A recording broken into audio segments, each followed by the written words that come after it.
And then I will say this, Yeah. just as a side note, because I can't, again, I think I'm very clear as far as what I think of the situation. But I will say another lesson learned for me was don't believe like what Jeffrey Goldberg did at the initiation of this story, which was to say there were war plans and highly classified, was completely BS. He lied. He spread misinformation.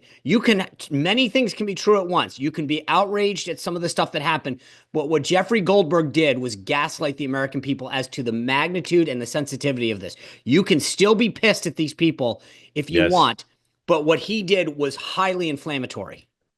I My second, go ahead, Dan. I disagree with that, but for time, let's move Okay. on.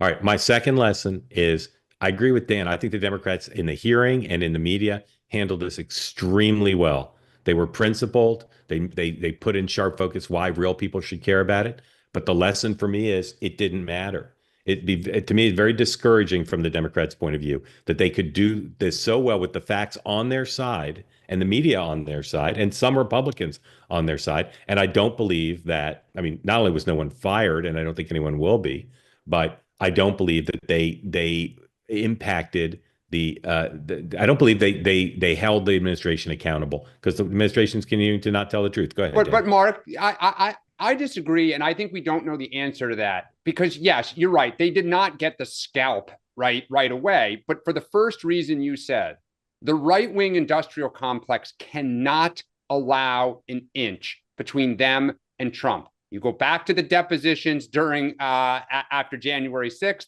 it was very clear why they cannot allow an inch between them and Trump. So you're never going to get that in this environment. But what I think you will see is that this has done a little bit of damage to the idea that the Trump administration is arrogant and a little out of control and a little reckless. And every little nick may help us get out of the wilderness and be competitive. Maybe. And so we don't know, but that's how I would measure that. Not did we get a scalp. Yeah. Okay.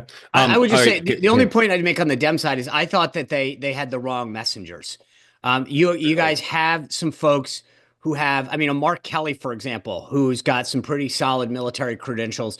I think would have been. You have, Abigail Spanbauer, who's a former CIA officer. They spoke. It's just hard when it's the story of that magnitude and there's hearings. It's hard to shut everybody up. I get what you're saying. And the chairmen are Hines and Warner, who I think are pretty good for us. Yeah.